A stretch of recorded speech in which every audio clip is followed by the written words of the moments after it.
हम क्यों इनकी आराधना करते हैं?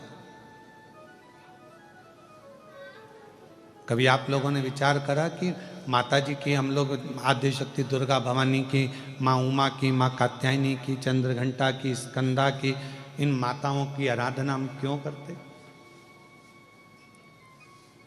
क्यों माँ अंबा जगदम्बा की हम आराधना करते हैं? कभी आप विचार करें, करिएगा विचार। ऐसी कोई देवी नहीं है,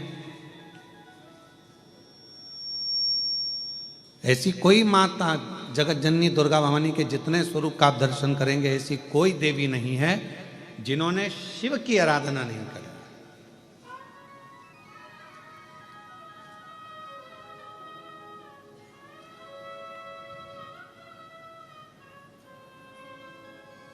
और ऐसी कोई देवी नहीं है जिन्होंने शिव से वर प्राप्त ना करा।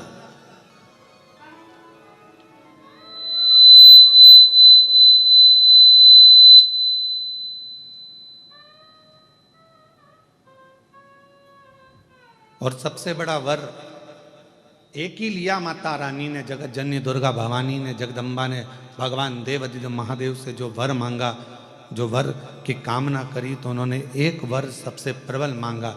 उन्होंने कहा, हे भोलेनाथ वर दीजिए, जब आद्य शक्ति इस देवी की मूर्ति की कोई दर्शन करे, उस पर शिव की कृपा आद्य शक्ति के साथ सदा बनी रहे, ये वर दीजिए। मतलब फिर वही विद्येश्वर संहिता का संवाद आ गया।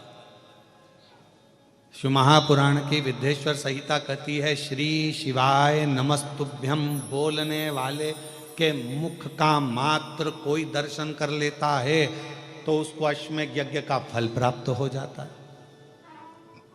समझना जरा कथा को बहुत सावधानी से।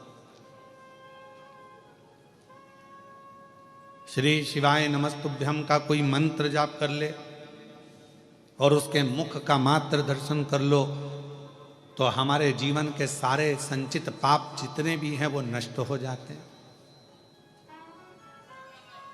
तो देखा जाए तो जैसे शंकर भगवान ने आद्य शक्ति दुर्गा भवानी को वर दिया कि तुम्हारे मूर्ति का दर्शन जो करेगा, हे दुर्गा, हे आद्य शक्ति, हे जगदम्बा, हे चामुंडा, हे कात्यायनी, हे गौरा, हे स्कंदा, हे मां चंद्रघंटा,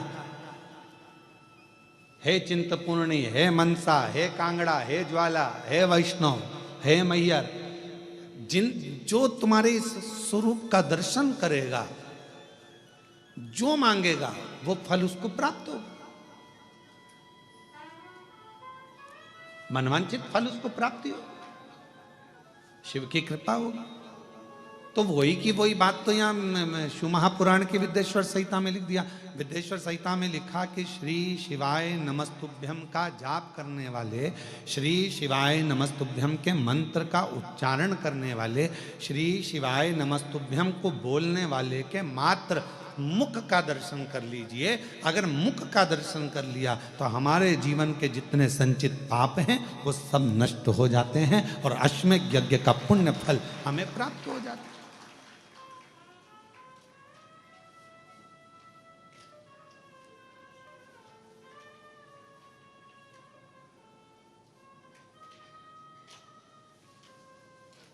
अब कुछ नहीं कर सकते तो इतना तो कर सकते हैं कि अपन जो श्री शिवाय नमस्तुभ्यम बोले उसको देख ही लें, बहुत है।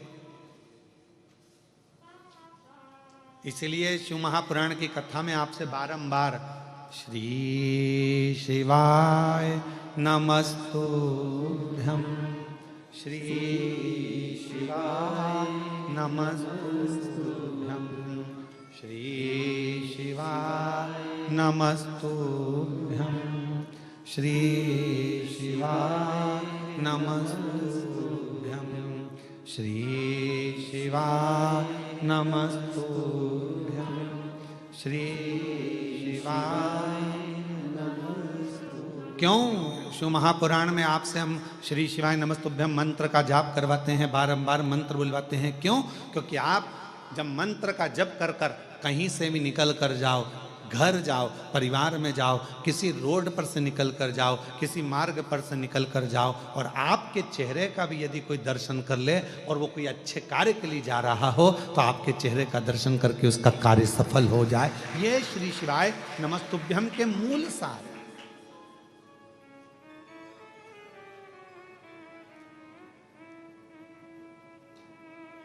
ये मंत्र की मूलता है। एक श्री शिवाय नमस्तुभ्यम मंत्र, तो यहां आद्य शक्ति दुर्गा भवानी वो कहते हैं ना कि आप व्यस्त हो तो समझ लो कि सबसे ज्यादा मस्त हो। आप व्यस्त हो तो समझ लो कि सबसे ज्यादा, जम के बोलो जरा, मस्त हो। और आप किसी की खुशियों को देखकर त्रस्त हो तो समझ लो काय के मस्त हो। किसी की खुशी देखकर कोई अच्छे पद पर बैठ गया, कोई अच्छी कुर्सी पर बैठ गया, कोई अच्छे पद पर पहुंच गया, कोई अवधि पर पहुंच गया, कोई बहुत अच्छा काम कर लिया, किसी ने बहुत अच्छा कार्य कर लिया और उसको देखकर आप अंदर ही अंदर से त्रस्त हैं, तो फिर काय के मस्त है, काय के मस्त। इसलिए शिव महापुराण की कथा कहती है कि भगवान से प्रार्थना करा करो कि मुझे व्यस्त रखना। अगर मैं व्यस्त नहीं रहूंगा तो लोगों की अवगुण देखूंगा, लोगों के गलत गलत भाव देखूंगा, अच्छा ही नहीं देख पाऊंगा। इसलिए मुझे व्यस्त रखना। व्यस्त, आप व्यस्त हो तो समझ लो कि आप मस्त हो। और यदि दूसरे की खुशियां देखकर आपका मन त्रस्त हो रहा है तो फिर ऐसी मस्तता किसी काम की नहीं।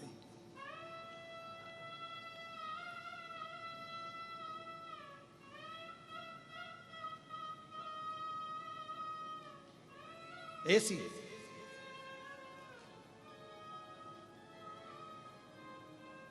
महाराज शिव महापुराण की कथा कर रही है, भगवान शंकर का चरित्र कर रहा है। मेरी जितनी आद्य शक्ति दुर्गा भवानी, मेरी माँ जगतजननी, पार्वती माँ, जितनी माता हैं, ये कहीं ना कहीं शिव की स्तुति करती हैं और शंकर भगवान इनको प्रेरणा देते हैं कि किन असुर का संहार करना, किन दुष्टों का संहार करना।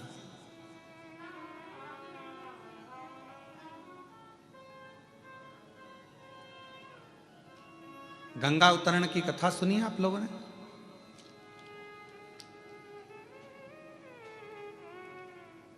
जम के बोलो, गंगा जी की कथा सुनी? गंगा जी कैसे आई थी, भागीरथ जी ने तप करा और भागीरथ बाबा ने तप कर 60,000 जो राख के ढेर थे उनकी मुक्ति के लिए गंगा जी को लेकर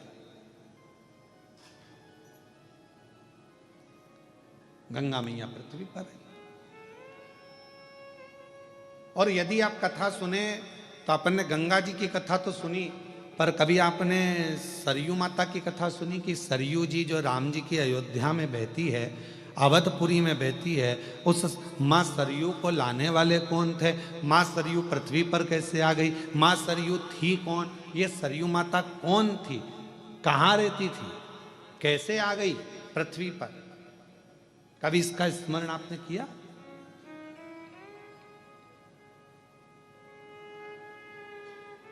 हमने नर्मदा जी का स्मरण करा, हमने यमुना जी का स्मरण करा कि कालिंदगिर पर्वत पर रहती थी माँ यमुना जी, कालिंदी महारानी, और अविरल करती करती भगवान कृष्ण की पट रानी बनकर आनंद के साथ निवास करती है। ये हमने यमुना जी का स्मरण करा। गंगा जी का हमने स्मरण करा। माँ सरयू जी का प्रागट्य कैसे हो गया? माँ सरयू जी कैसे आ गई पृथ्वी पर? लाने वाले माँ सरयू जी को कौन थे? कैसे माँ सरयू पृथ्वी पर आ गई? अवधपुरी में माँ सरयू जी को इतना आनंद से पूजा जाता है, स्मरण किया जाता है, स्नान किया जाता है। माँ सरयू इस अवध में कैसे पहुंच गई? माँ सरयू इस भूमंडल पर, पृथ्वी पर कैसे आ गई? कौन थी यह माँ सरयू? कभी हमारे मन में ये भाव आया?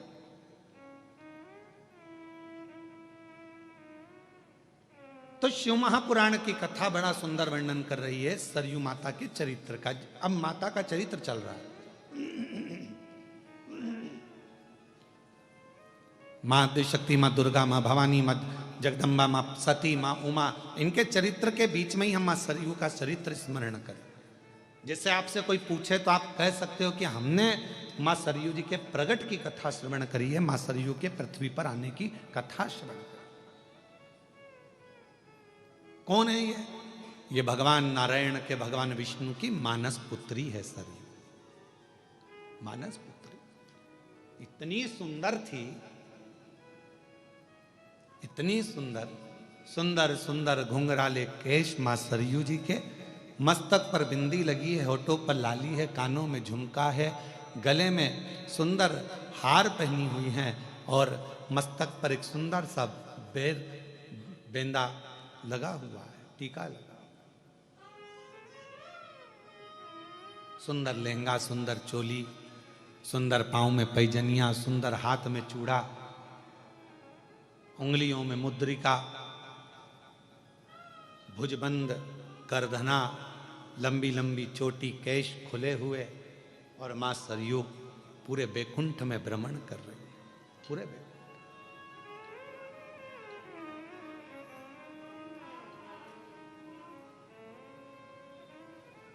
पूरे बैकुंठ में भ्रमण कर रही, और भ्रमण करती करती मां सरयू आज अविरल आनंद के साथ कभी ब्रह्मलोक चली जाती हैं, कभी बैकुंठ लोक चली जाती हैं, कभी गौलोक चली जाती हैं, कभी इंद्र के पास चली जाती हैं, कभी कहीं भगवान नारायण की मानस पुत्री है, भ्रमण करती रहती है।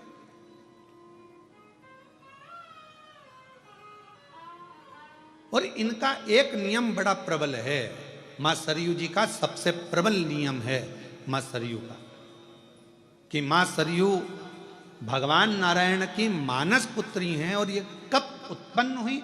जिस समय पर भगवान विष्णु, भगवान नारायण, भगवान शंकर की ध्यान मुद्रा में बैठे हुए थे और उनका स्मरण कर रहे थे, उनके स्मरण के उस भाव के जल से ही मां सरयू का प्रागट्य, भगवान नारायण की मानस पुत्री मन से प्रकट हुई है, भ्रमण कर रही हैं।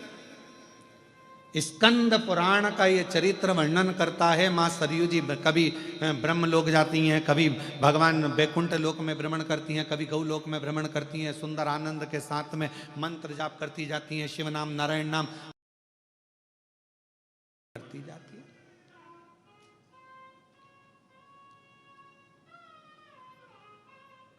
और शंभु शरणे मांगू दुख काटो, दया करीन दर्शन, ओ शंभु शरणे मांगू घड़ी रे दुख काटो, दया करीन दर्शन। मां भ्रमण कर रही है बैकुंठ में, मां भ्रमण कर रही है ब्रह्मलोक में, मां सरयू भ्रमण कर रही है गौलोक धाम में, और बड़े आनंद के साथ घूम रही थी। तभी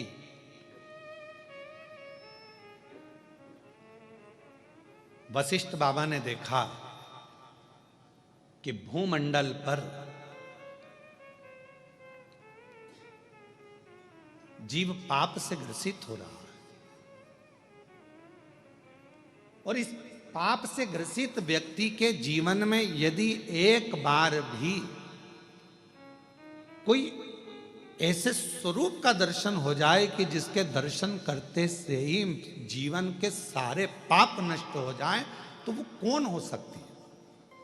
अब वशिष्ठ बाबा ने तप किया, और वशिष्ठ ऋषि ने तप कर कर, वशिष्ठ बाबा जब तप करने लगे, ब्रह्म ऋषि वशिष्ठ जी जब तप करते हैं, और तप करते करते उनके ध्यान में आया कि एक है भगवान नारायण की पुत्री, मानस पुत्री सरयू, जिसका केवल स्वरूप का भी अगर कोई दर्शन कर लेगा तो उसके पाप संचित समाप्त हो जाएंगे। ऐसी सरयू को जाना, सरयू को जाना। शायद इस प्रसंग को आस्था चैनल पर और शायद सोशल मीडिया पर पहली बार कोई इस चरित्र का स्मरण कर रहे होंगे, मां सरयू के प्रागट्य का, मां सरयू के पृथ्वी पर आने का।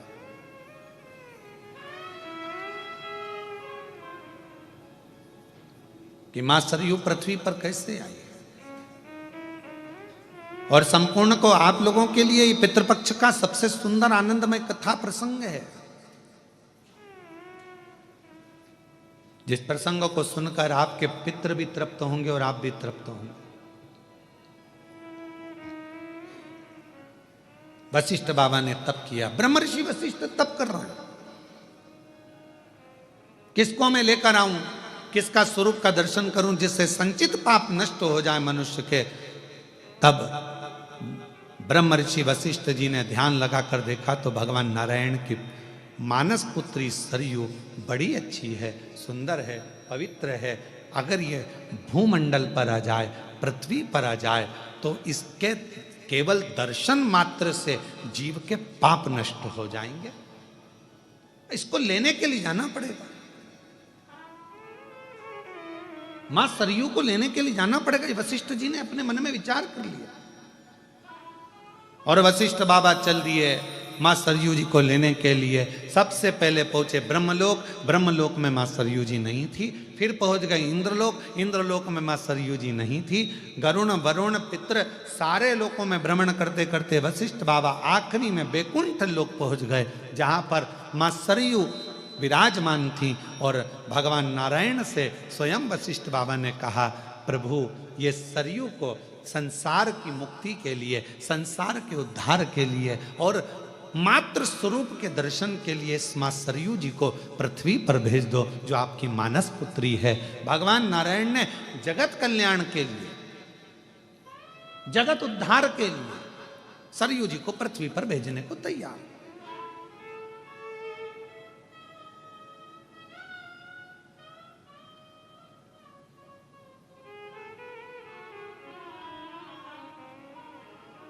अब कई लोगों के मन में एक प्रश्न आता है, गुरुजी इस प्रसंग का शिव पुराण से कौन सा संबंध है।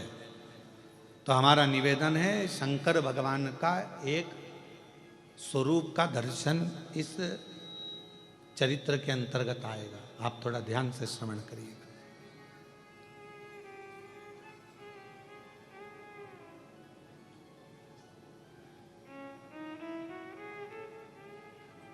सरयू जी को दे दीजिए, ठीक है, ले जाओ।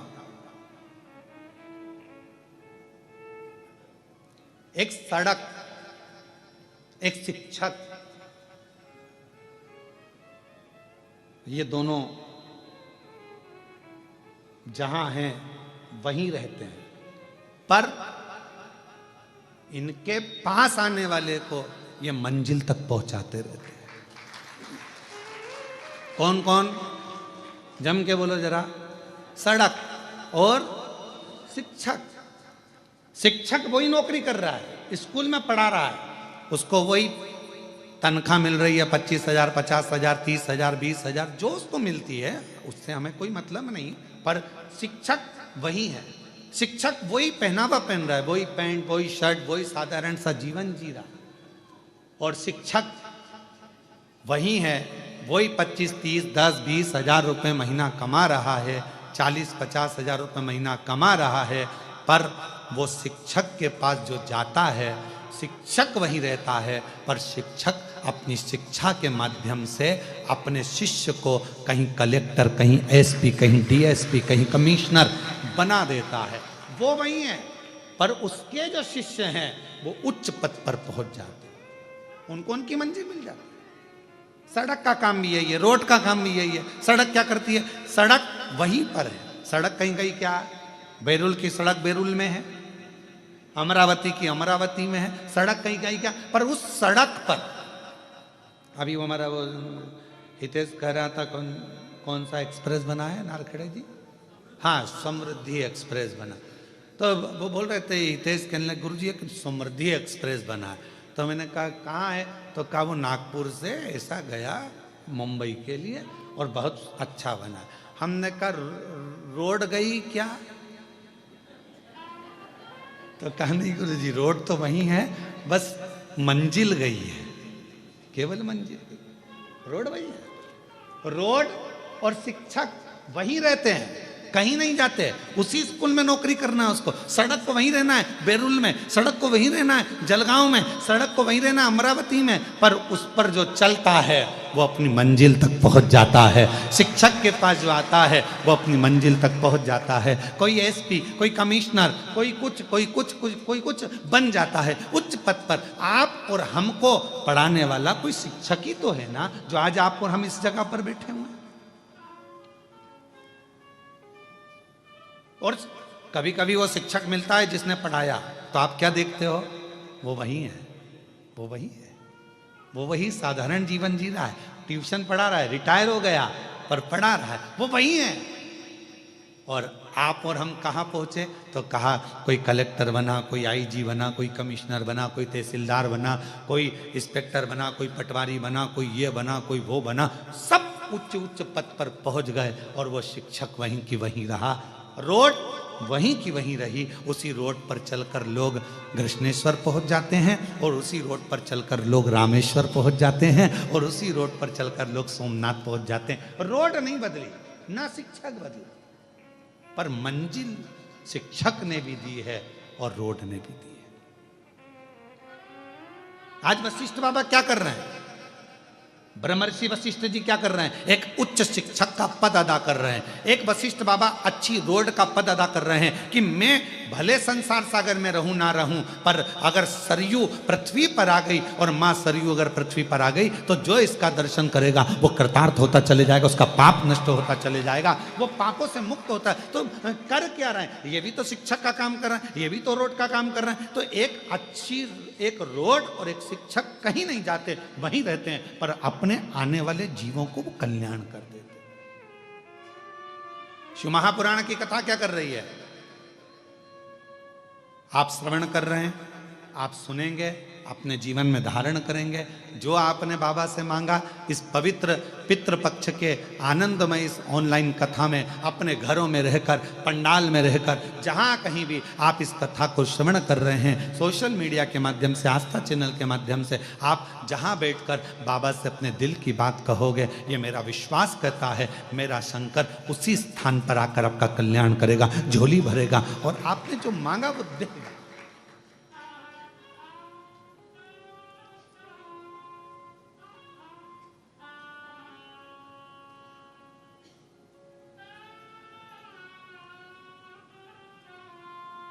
जो तुमने मांगा है वो देगा। और महादेव नमन चरणों में स्वीकार कीजिए, सबका किया है मेरा भी उद्धार कीजिए, उद्धार कीजिए। हे त्रिपुंडधारी, है त्रिशूलधारी, है त्रिपुंडधारी, है त्रिशूलधारी।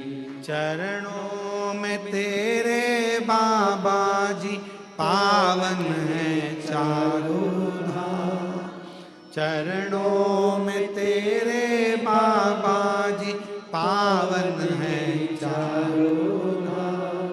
तेरी देव करते वंदना, पूजे सीताराम। तेरी देव करते वंदना, पूजे सीताराम। हो जाए पूरी कामना, हो जाए पूरी कामना। उपकार कीजिए, सबका किया है मेरा उद्धार कीजिए, उद्धार कीजिए। है त्रिपुंडधारी, है त्रिशूलधारी, है त्रिपुंडधारी, है त्रिशूलधारी। बाबा इतनी कृपा, इतनी करुणा करिए, इतनी दया करिए, इतनी करुणा करिए। रोड अपना काम कर रही है, शिक्षक अपना काम कर रहा है, एक माता पिता अपना काम करते हैं, उपदेश देना, समझाना, बच्चों को ज्ञान देना, समझ जाए तो उसकी जिंदगी बन जाए।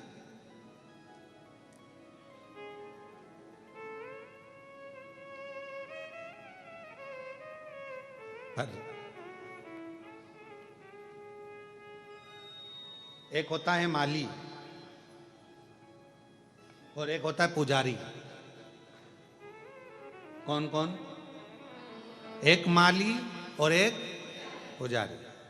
सही निर्णय देना रहे हो बेलूर वालों, उत्तर बिल्कुल सही देना हो, सोच समझ के देना, अच्छे से देना। बाहर वाले भी जरा ध्यान लगाना है। तुम ये मत सोचना कि मैं तुमको देख नहीं रहा हूं,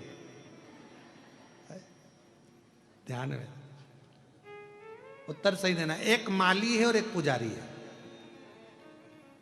माली का काम क्या है?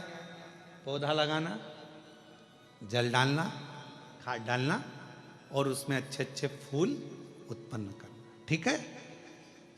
पुजारी का काम क्या है? फूल लाना, तोड़कर भगवान की माला बनाना, श्रृंगार बनाना, भगवान को पूजन करना, श्रृंगारित करना, ठीक है। अब उस फूल का सबसे ज्यादा पुण्य माली को मिलेगा कि पुजारी को मिलेगा? है माली को। बहुत बढ़िया, नजर उतरवा लेना, बिल्कुल सही बोल रहा, बिल्कुल सही बोल रहा। किसको मिलेगा? माली को। क्यों? क्योंकि माली ने उस फूल को अपने पुत्र की तरह रखा है। पहले बच्चा की तरह पहले पौधा लगाया, पौधा लगाकर उसको धीरे धीरे बड़ा करा और धीरे धीरे बड़ा करने के बाद में वो जो फूल है उसको संजोया, संजोने के बाद उसको फिर वो लेकर चला। वो एक गाने की लाइन याद आ गई, भौरे ने खिलाया ले गया राज, भौरे ने खिलाया फूल को ले गया राज। और कभी कभी एक प्रसंग इसके साथ में जुड़ा हुआ भी याद आता है। एक प्रसंग बड़ा सुंदर याद आता है कि एक भौरे ने एक गोबर के कीड़े से कहा, क्या दिन भर गोबर में पड़ा रहता है, चल मेरे साथ में तुझे लेकर चलता हूँ, अच्छे अच्छे फूलों में तुझे ले जाऊंगा। गोबर का कीड़ा बोला, यार कहाँ मैं जाऊंगा, तू मुझे कहाँ लेकर जा? नहीं नहीं चल मैं तुझे घुमा के लेकर। और भौरे ने गोबर के कीड़े को उठाया और उठाकर एक फूल में ले जाके रख दिया। अब कैसी लगी सुगंध? अरे बहुत जोरदार, आनंद आ गया, बड़ी प्रसन्नता हो गई, खुश हो गया। अब तू फुल एंजॉय कर यहाँ पे। हो भौरा तोड़ के चले गया, रात को फूल बंद हो गया। अब गोबर का कीड़ा उसमें फंस गया उसी के अंदर। अब इतने में किसी ने उस फूल को तोड़ लिया, तोड़कर मंदिर में ले गया, भगवान के चरणों में उसको चढ़ा दिया। सवेरे वो फूल खिल गया, चढ़ा हुआ, उसमें से गोबर का कीड़ा निकला, वापिस उस फूल में चला गया। मंदिर में चढ़ा हुआ फूल दूसरे दिन निर्माल्य बन गया, उसको किसी ने उठाया, गंगा जल में ले जाकर विसर्जन कर दिया। भौरा उड़ते उड़ते नाली उस गोबर के कीड़े के पास आया, कहाँ है मेरा दोस्त, कहाँ है माय बेस्ट फ्रेंड, कहाँ है? ढूंढता और उस गोबर के कीड़े के पास पहुंच गया, गंगा के जल में वो फूल पर था। उस कीड़े से पूछा, भाई तू कैसा महसूस कर रहा है? गोबर के कीड़े ने कहा, तेरा जैसा दोस्त अगर किसी को मिल जाए तो गोबर में से निकाल कर गंगा तक पहुंचा देता है, गोबर में से निकाल कर गंगा तक पहुंचा देता है। कोई ऐसा सदगुरु हमारी जिंदगी में भौरे की तरह आता है, भ्रमर करता करता करता करता हम संसार के उसी गोबर में पड़े हुए हैं। काम, आसक्ति, वासना, लोभ, तृष्णा, झूठ, प्रपंच सब में फंसे हुए हैं। उसमें से एक कोई सदगुरु भंवरे के रूप में आएगा, तुम्हें निकालेगा, कहीं कथा में ले जाकर बिठा देगा, मन लगेगा, फिर धीरे से तुम्हें शिव जी के मंदिर तक पहुंचा देगा, एक लोटा जल चढ़ाने में लगा देगा। एक लोटे जल चढ़ाते चढ़ाते एक दिन तुम्हें परमात्मा की शरणागति का सुख दिला देगा। वो समझ लेना कि कोई मिला जिसने हमें परमात्मा तक भेज दिया। और भंवरे ने खिलाया, ले गया राज, भंवरे तू के नाना भूल भूल मेरा हो गया इधर। भंवरे ने खिलाया, फूल फूल को ले गया राज। अब ये भंवरे के भीतर वो गोबर का कीड़ा जो लगा, गोबर का कीड़ा जो गया, गोबर के कीड़े के कितने प्रसन्नता होगी कि मैं कभी जिंदगी में गंगा के जल में जाता क्या, कभी मैं गंगा जल तक पहुंचता क्या। पर अच्छी मित्रता, अच्छा दोस्त, अच्छी संगत, अच्छे व्यक्ति तुम्हें अच्छाई की ओर ले जाकर छोड़ देता। पर गोबर के कीड़े में कम से कम एक अकल तो थी कि वो वापस गोबर में नहीं आया। नहीं तो आज के व्यक्ति को कितना, अभी एक जगह पर हम गए थे, वहां पर वो नशा मुक्ति केंद्र, हम अभी कथा करने हैदराबाद गए तो कहा गुरुजी ये 5 मिनट के लिए आना, तो हम गए वहाँ नशा मुक्ति केंद्र में। तो हमने उनसे पूछा क्यों ये सबकी छूट गई, कि हाँ गुरुजी आधों की छूट गई, आधों की छूटने वाली। अच्छा, हमने कहा ठीक है, जिनकी छूट गई उनको मिला दो हमसे। हमने कहा भैया कहाँ से आए हो, तो कोई कहा कि हम बीजापुर से आए हैं। अच्छा ठीक है, फिर कोई बोला वहाँ से, हमने कहा ठीक है, छोड़ दी।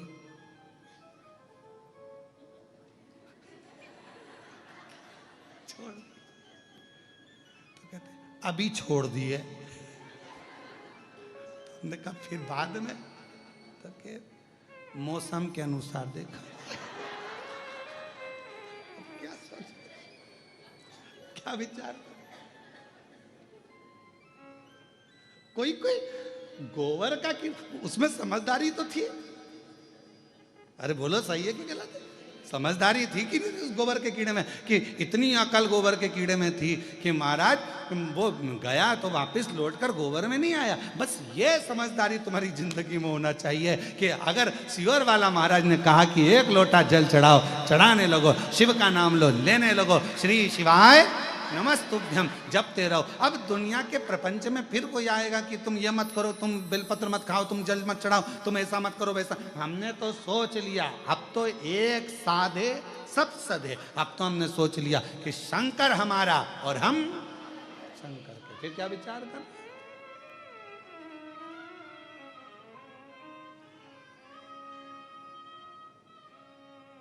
एक भजन का पर्चा यशराज पंडित जी के पास होगा, तो वो एक जो हम सोच लिए, जो हम विचार कर लिए, जो हम मन में सोचे विचार कर, तो महाराज शिव कथा कर रही है और मैंने तेरे ही भरोसे बाबा, तेरे ही भरोसे हवा बिछ उड़ती जावांगी, बाबा डोर है तो छड़ना में कटी जावांगी। ओ भोले मैं तेरी शंभू, मैं तेरी हवा बिच उड़ती जावांगी, बाबा डोर है तो छड़ना तो रोड का काम है और शिक्षक का काम है। उन्होंने आपको मार्ग दिखाया, सत मार्ग दिखाया। अब आपके ऊपर निर्भर करता है कि आप क्या ग्रहण करो, ये आपके ऊपर निर्भर करता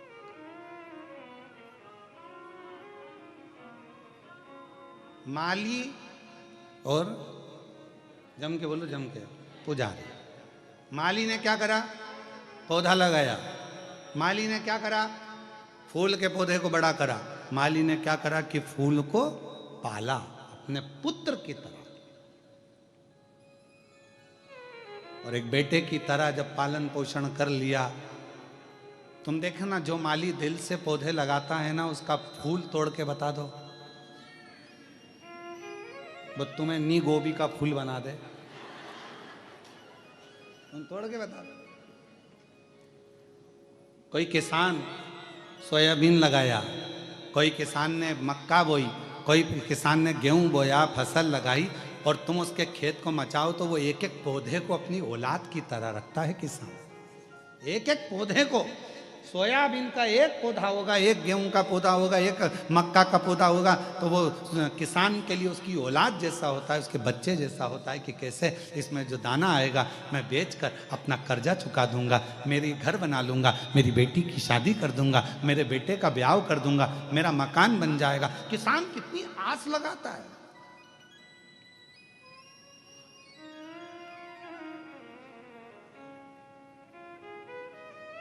एक किसान कितना सोचता है कि वो जरा सा सोयाबीन आएगा ना, मैं इतना इतना कम, तो उसने आस जोड़ कर रखी, उसने विश्वास जोड़ कर रखा, विश्वास रखा।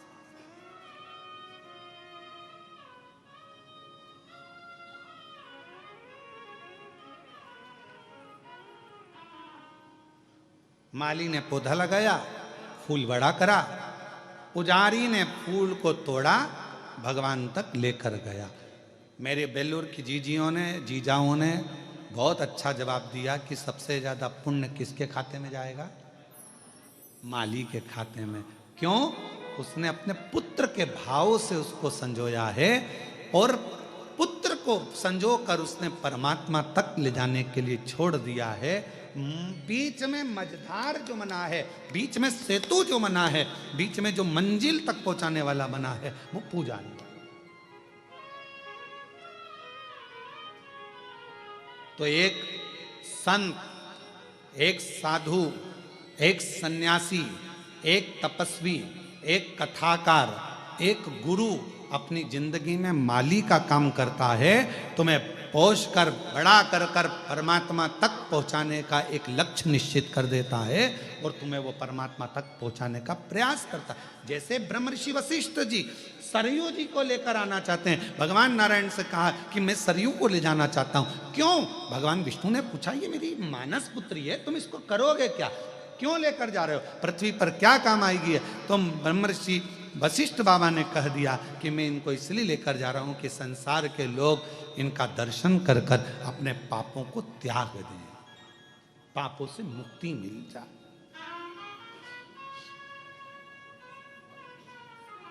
और कोई जाए जो काशी में मेरा पेगा ले जा, कोई जाए जो काशी में मेरा पेगा ले जाना। ये कहना डमरू वाले से तुम्हारी याद आती है, ये कहना काशी वाले से तुम्हारी याद आती है।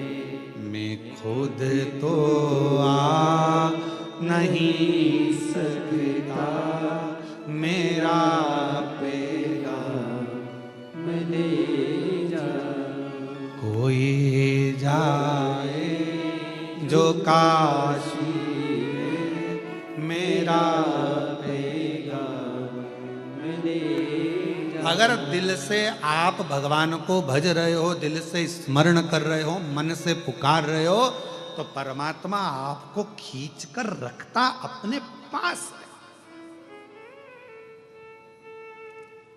है। ये सोपान दत्तात्रेय जी नारखेड़े बैठे हैं अपनी धर्म पत्नी जी के साथ में, सुलभा जी के साथ, और हमारे ये श्री राजेंद्र आनंद राव पाटिल जी बैठे हैं अपनी धर्म पत्नी सो ज्योति राव पाटिल जी के साथ, या ज्योति जी के साथ। इनके कैलाश मानसरोवर के टिकट पक्के थे।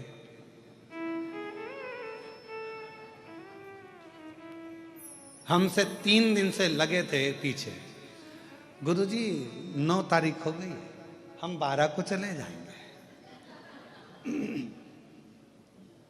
फिर बोले गुरुजी 10 तारीख को, फिर बोले हम 11-12 को चले जाएंगे। 11 तारीख को फिर बोले हम 12 को चले जाएंगे। आज कितनी है? आज कितनी है? अब हमने कहा हमने इनको नहीं रोका, क्योंकि हम रोक लेते तो इनका जो बेचारा कैलाश मानसरोवर का टिकट कोई कम में होता है। पैसा कितना लगता है मानसरोवर जाने के लिए, है? कोई हमसे कहे गुरुजी तुम कैलाश मानसरोवर चलो, भैया हमारे पास इतना नहीं, हम नहीं जाएंगे। तो कैलाश मानसरोवर जाने में कोई पैसा कितना लगता है, तो विचार करो। तो हम इनको नहीं बोले कि तुम टिकट विकेट कैंसिल करवाओ, वो तो शंकर जी ने कुछ ऐसी लीला रच दी। और इनको जाना था नेपाल से, और नेपाल तो पूरा भगवामय हो रहा है। छत्रपति वीर शिवाजी महाराज की, अब पूरा नेपाल तो भगवामय हो रहा है। तो वहां एयरपोर्ट हुआ तो बंद। तो इनके जो जिनने टिकट बुक करे थे उन्होंने कहा आप अभी अपन बाद में चलेंगे, और तुम्हारे टिकट का पैसा संचित है, रखा हुआ है, तुम टेंशन मत लेना, जो जहाँ है वहीं रहना। तो इन दोनों ने, ये दोनों बहुत समझदार हैं, ये पाटिल और नारखेड़े, इन दोनों ने फोन लगा के उनसे कह दिया भगवान ने हमारी सुन ली, सुन ली, सुन ली। और तेरी कृपा का क्या है भरोसा, कब किस पर हो जाए जरा सी। अच्छा, ये कैलाश मानसरोवर चले भी जाते थे तो इनके मन में रह जाता, कथा चल रही थी और 3 दिन की बची थी, वो सुन लेते तो और आनंद हो जाता। 3 दिन की थी, महाराज ने पहले बताया भी नहीं कि ऑनलाइन यहीं से करेंगे। गलती है ना सीवर वाले महाराज की बहुत बड़ी, बता देते तो हम पहले से टिकट ही नहीं कराते। तो तुम चिंता मत करो, अब सौंप दिया इस जीवन का सब भार तुम्हारे हाथों में। तो तुम्हारा टिकट कराना, कैंसिल कराना, तुम्हें बुलाना, नहीं बुलाना, शंकर भगवान ने कहा जब मैं कैलाश से यहाँ आके बैठा हूं तो तू कैलाश जाके करेगा क्या, ये बता। तो शिव जी तो उन्होंने कहा तुम जब मैं यहाँ आ गया, हमने पहले भी कथा में कहा जहां कथा होती है 12 ज्योतिर्लिंग और कैलाश पर विराजमान मेरे शंकर भगवान, जहां शिव महापुराण की कथा होती है 7 दिन तक मेरा शंकर भगवान विथ फैमिली वहीं पर निवास करते हैं, वहीं।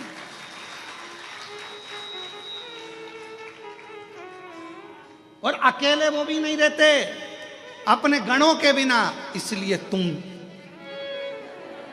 सब अकेले नहीं रहते मेरे शंकर, वो अपने गणों के साथ रहते। तो हम आप सब शिव जी के गण हैं, उनका डमरू बजता है, थोड़ी सी कानों में आवाज आती है, और अपन सब धीरे धीरे निकल के अपने अपने घर से जहाँ कथा होती है वहाँ पहुँच जाते हैं, अपने देव अधिदेव महादेव से मिलने के लिए, उनको प्राप्त करने के लिए। ये शिव का, ये शंकर। अब कोई कहे गुरुजी शिव जी के अपना प्रमाण कैसे देते हैं, तो इनसे पूछो, ये प्रमाण नहीं तोड़ गया।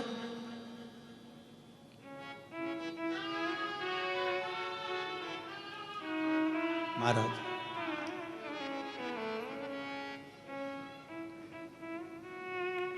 महाराज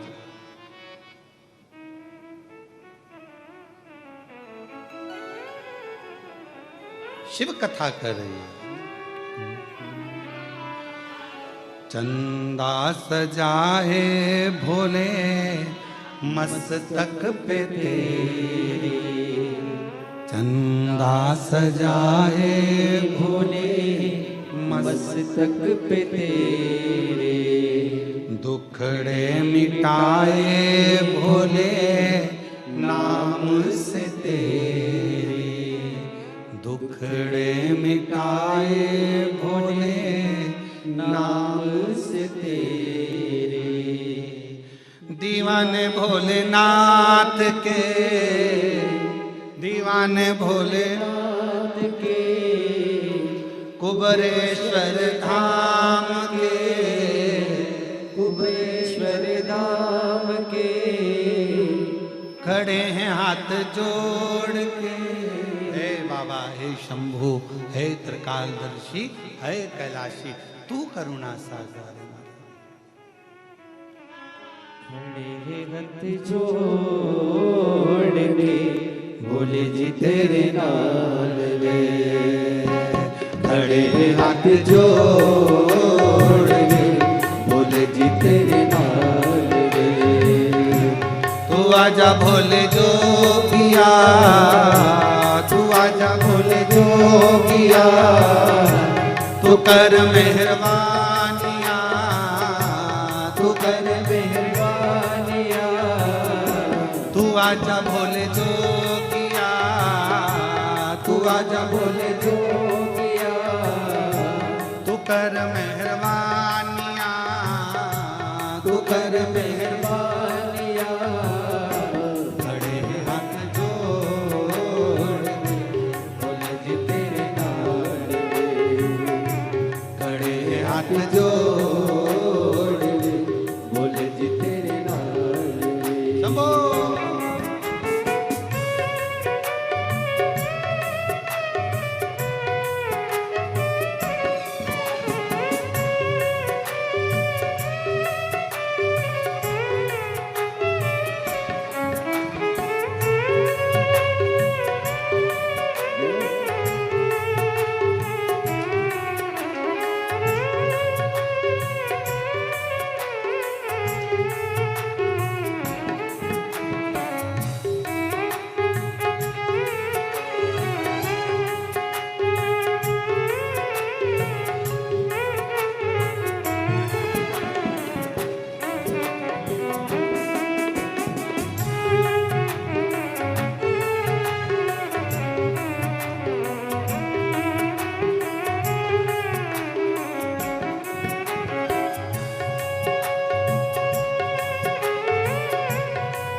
तुलना तुम्हारी, तुम सा न देखा कोई भोला भंडारी, तुम सा न देखा कोई भोला भंडारी।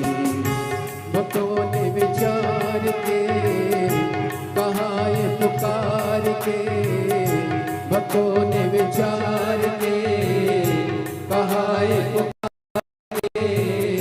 खड़े हाथ जोड़ वे बोले जी तेरे नाल वे, खड़े हाथ जोड़ वे बोले जी तेरे नाल वे।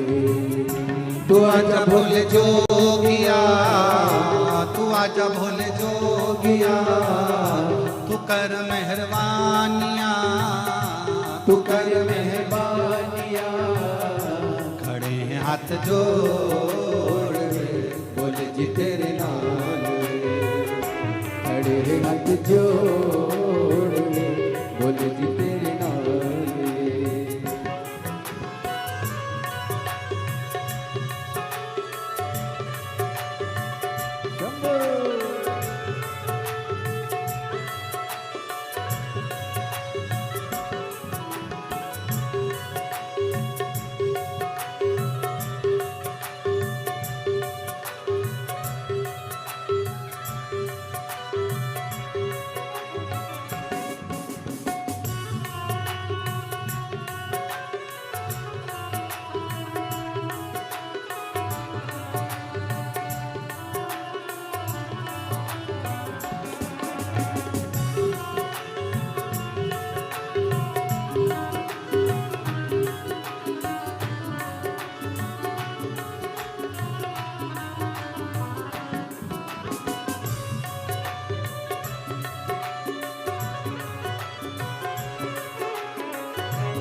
सजा है भोले मस्तक पे तेरे, चंदा सजा है भोले मस्तक पे तेरे, चंदा सजा है भोले मस्तक पे तेरे, चंदा सजा है भोले मस्तक पे तेरे, दुखड़े मिटाए भोले नाम से तेरे, दुखड़े मिटाए भोले नाम से तेरे, दीवाने भोलेनाथ के कुपेश्वर नाम के, दीवाने भोलेनाथ के कुपेश्वर नाम के, खड़े हाथ जोड़ में भोले जी तेरे नाम में, खड़े हाथ जोड़ में भोले जी तेरे नाम में।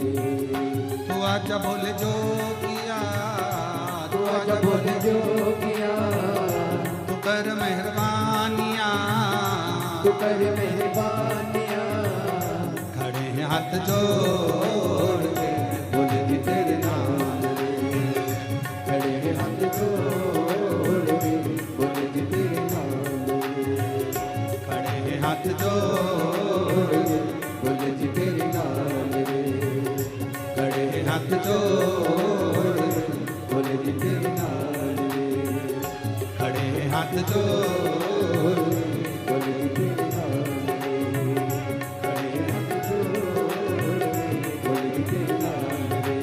हार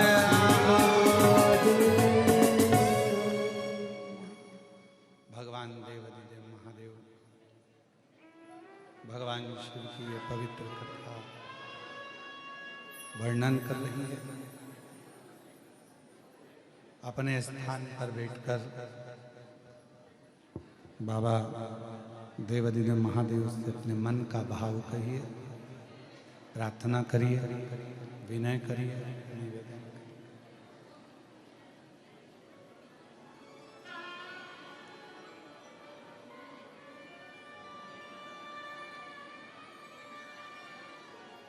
भोला भंडारी नहीं तुलना तुम्हारी, भोला भंडारी नहीं तुलना तुम्हारी, तुम सा न देखा कोई भोले भंडारी, तुम सा न देखा कोई भोले भंडारी।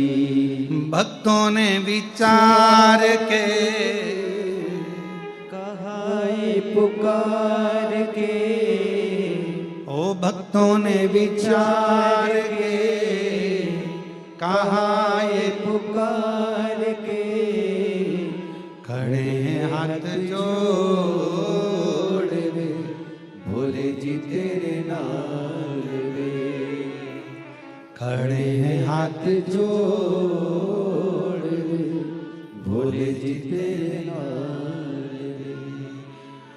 तू आजा भोले जोगिया, तू कर मेहरबानिया, तू आजा भोले जोगिया, तू कर मेहरबानिया, खड़े हैं हाथ जोड़ रे भोले जी तेरे नाल रे, खड़े हैं हाथ जोड़ रे भोले जी तेरे नाल। भाव से भगवान शिव से अपने मन का भाव कहिएगा, हृदय से प्रार्थना करिए, विनय करिए, निवेदन करिए, विनती करिए, सब साथ में बोलिएगा, बाबा को अपने मन का भाव कहिए।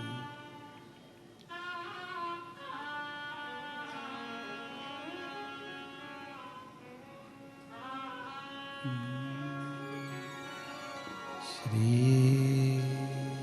शिवाय नमस्तुभ्यं,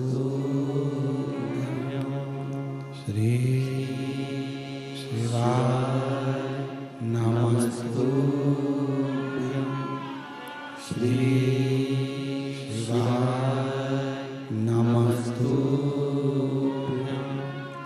श्री शिवाय नमस्तुभ्यं